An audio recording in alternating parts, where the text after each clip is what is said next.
You ever notice how quiet it gets right before everything falls apart? Not the kind of quiet you get in libraries or graveyards. No, this one's heavier.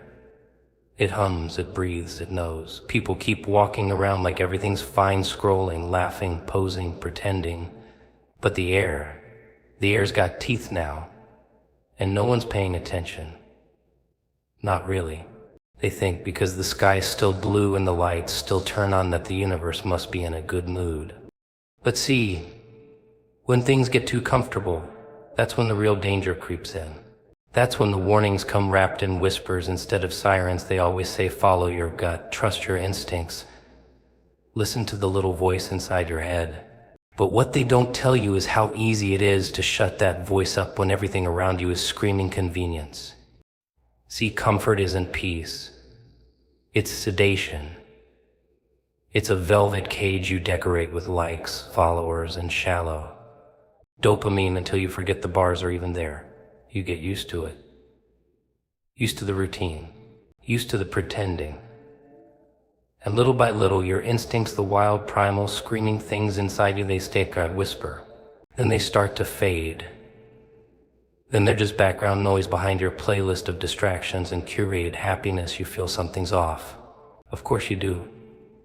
Everybody does, but you tell yourself it's just stress, just work, just life. You keep scrolling, you keep smiling in pictures and crying in silence and calling it balance. But there's a reason your dreams don't feel restful anymore. There's a reason your silence feels heavier than it used to. That's not random. That's not just another bad day. That's a signal. But you ignore it because comfort tells you not to look too deep.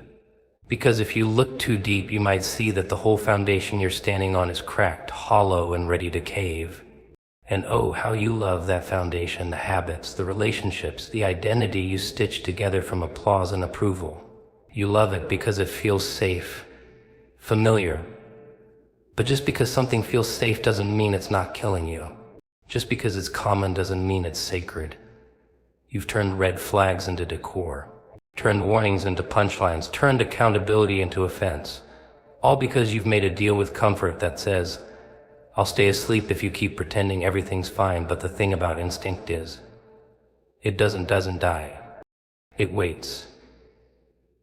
It waits under your skin, in your chest, behind your smiles. And when the cracks start to show, when the world around you starts whispering in signs and symbols and strange coincidences, you start to feel it again. The unease. The knowing, like the universe is staring at you, arms crossed, saying you were warned. Not in fire. Not in thunder. In silence. In a look. In something you can't explain, but feel like a knife enough at the back of your neck. People ignore the signs because it's easier to pretend they're not signs. It's easier to call it anxiety or bad timing or just a coincidence. You tell yourself you're overthinking, that you need a break, that you're just tired, but deep down, you know you. And still you stay, still you choose numbness over clarity, habit over honesty, decay over rebirth. Because choosing to wake up means choosing to lose everything that kept you asleep. And that's terrifying, because when the warnings get loud enough to rattle your soul, it's already late.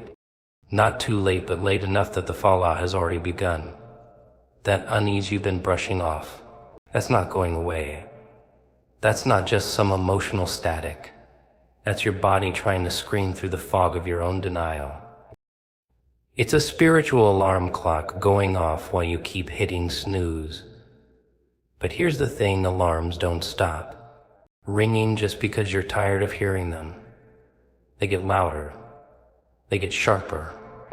Until one day they stop, not because everything's okay, but because the thing they were warning you about has already arrived. You start seeing things differently. You look at people and you don't see their faces anymore, you see their intentions. You walk into a room and feel the energy before the words even start. The truth stops being something you read. It becomes something you sense, like heat before a fire, like a shadow that moves when nothing else does. And the worst part, you can't unfeel it, you can't go back. You can't unknow the knowing. That's the cost of ignoring your instincts for too long. They come back with interest, with force, with consequences dressed in your favorite lies, and what happens when the warning becomes a lesson, when the lesson becomes pain, when the pain becomes permanent. What then? You think you can explain it away. You think comfort will save you when the foundation crumbles. No, it will betray you. It always does. It'll leave you there, blinking in the debris, wondering how things got so bad. And that's the joke. It didn't get bad overnight. It got bad the moment you stopped listening. The moment you chose comfort over truth. The moment you heard the warning and laughed because it didn't come with thunder and fire. Just a whisper. Just a feeling. Just enough to be dismissed by someone desperate to stay asleep. You ever try sitting in a room where the clock ticks just a little too loud? Where the lights hum like they're whispering secrets you're not supposed to hear? That's the kind of silence I'm talking about. The kind that presses on your ears like pressure before a storm. The kind that wraps around your bones and tightens like a noose. And what do people do when it gets that quiet? They panic, not on the outside, no, on the inside. They fidget, they scroll, they turn the music up, they fill the space with noise because silence, well, silence is dangerous, isn't it? See, people think silence means nothing's wrong. No alarms, no screams, no sirens. But what if I told you silence is the loudest thing in the room?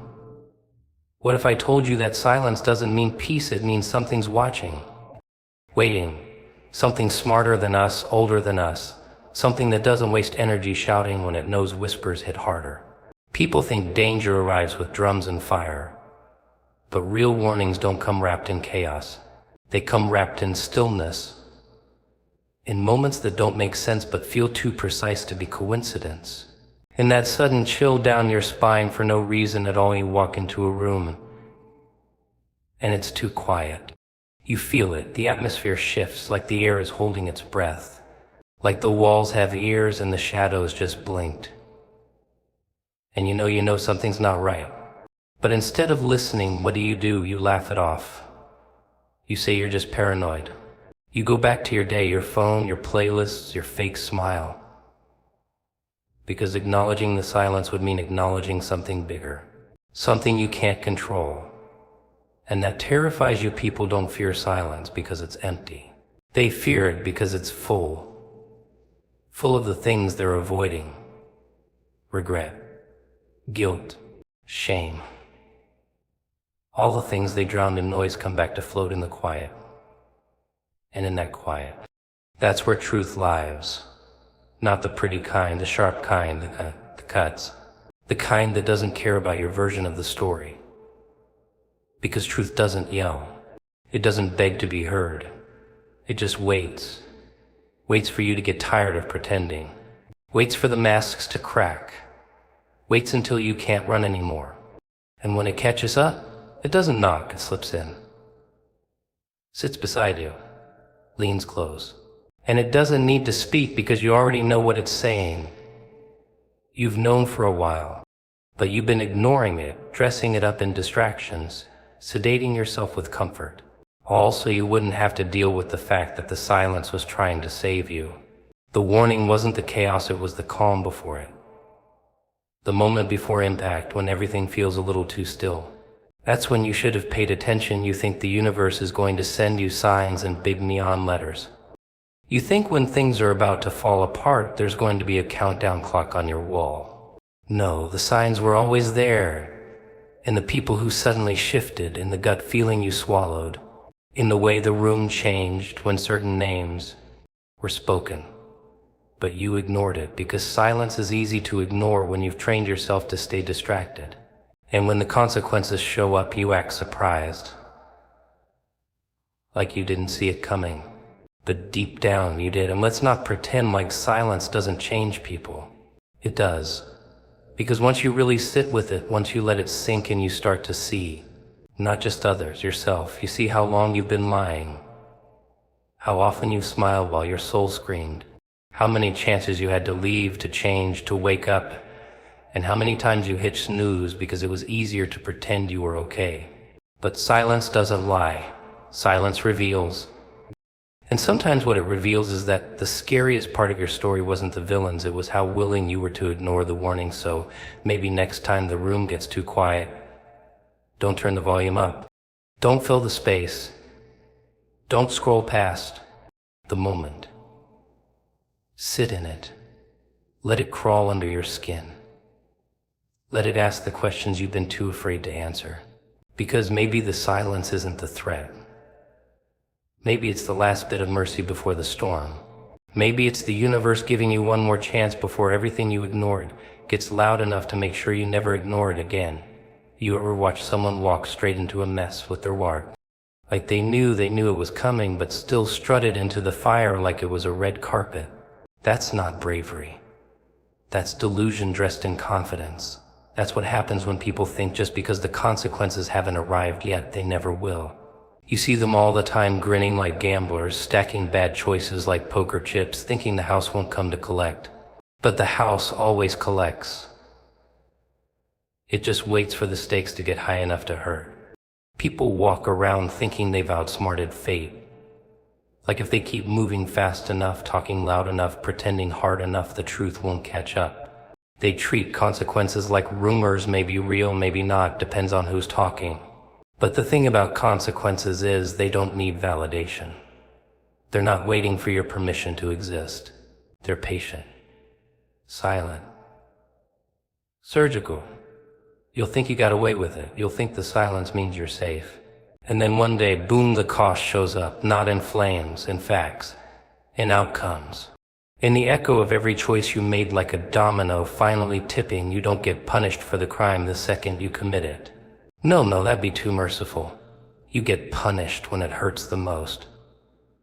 When you've built something on a rotten foundation, and just as you start to enjoy the view from the top, that's when the cracks show.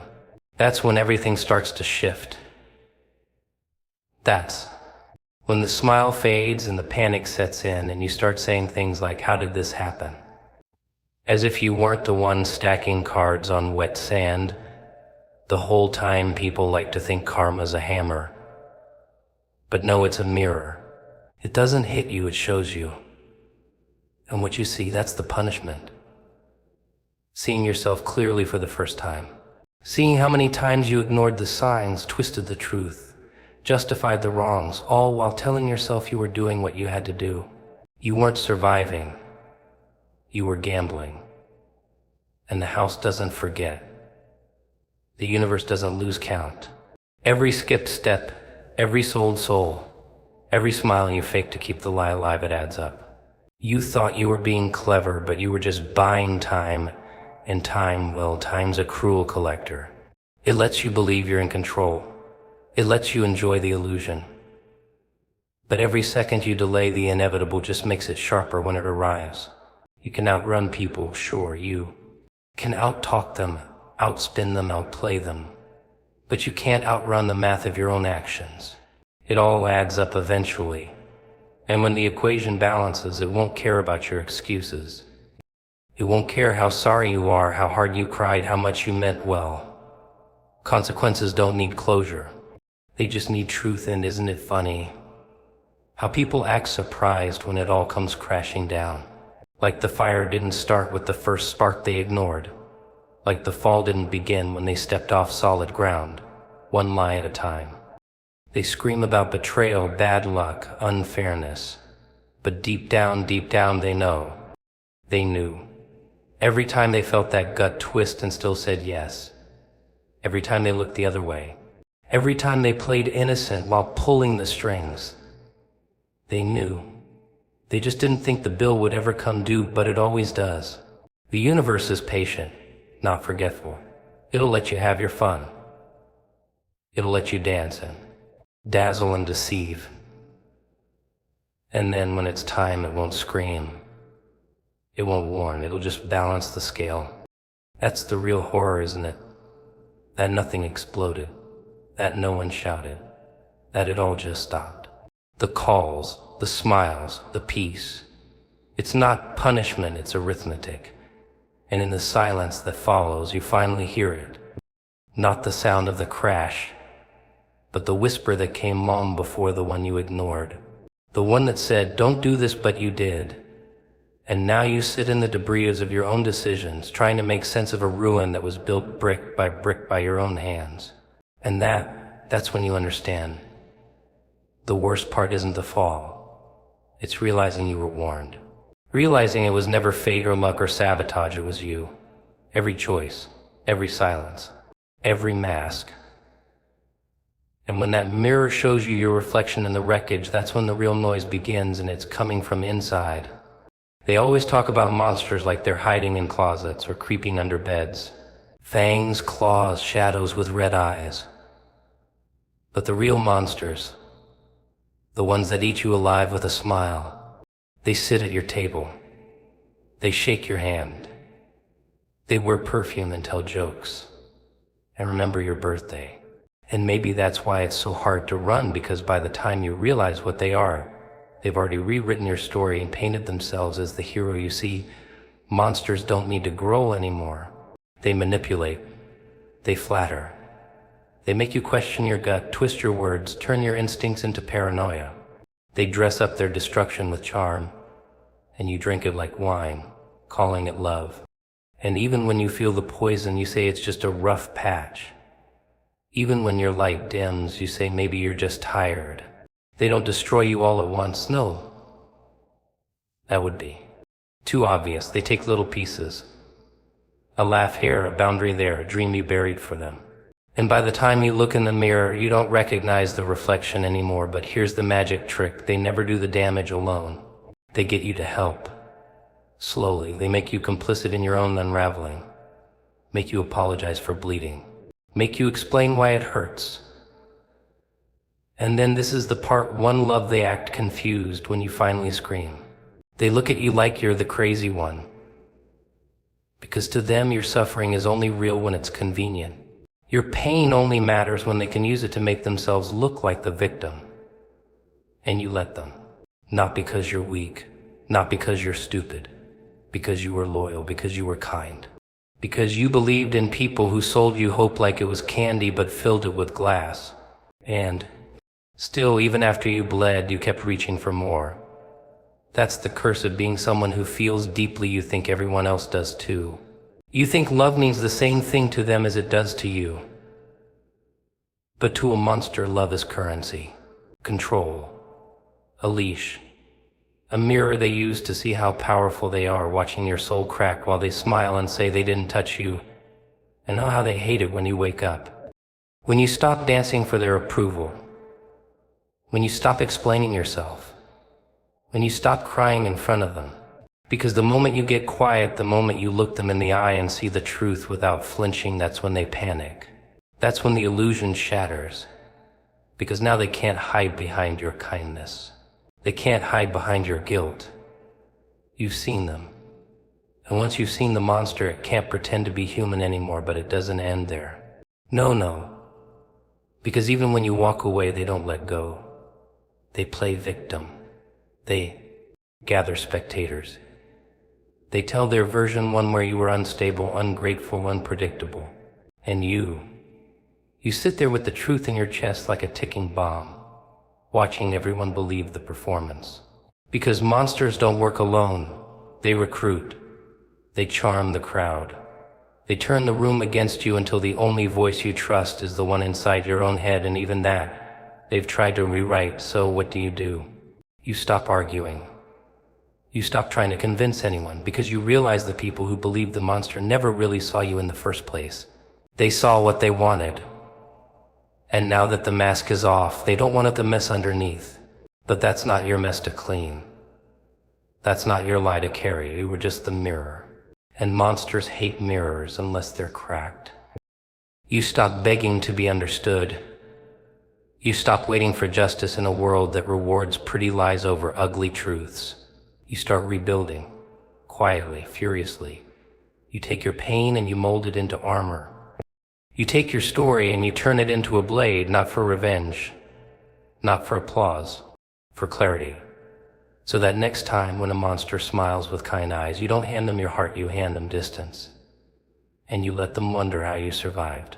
You let them hear your name in rooms they thought they owned and feel the chill run up their spine.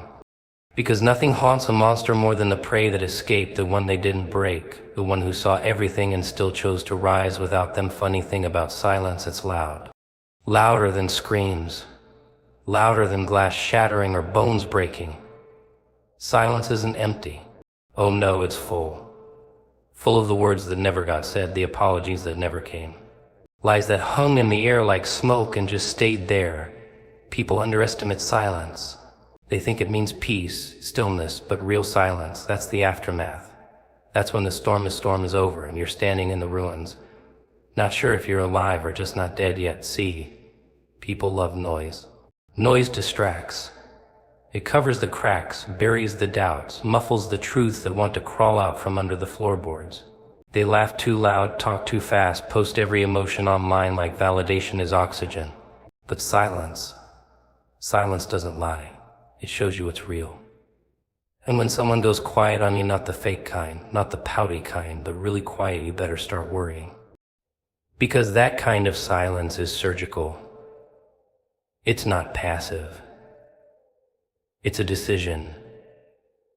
It's someone turning off the switch and saying, I'm done feeding the circus they pushed and poked and twisted you until the scream built in your throat like fire. And you gave them what they wanted, didn't you? The reactions, the tears, the begging, the explanations. They fed on your chaos like parasites.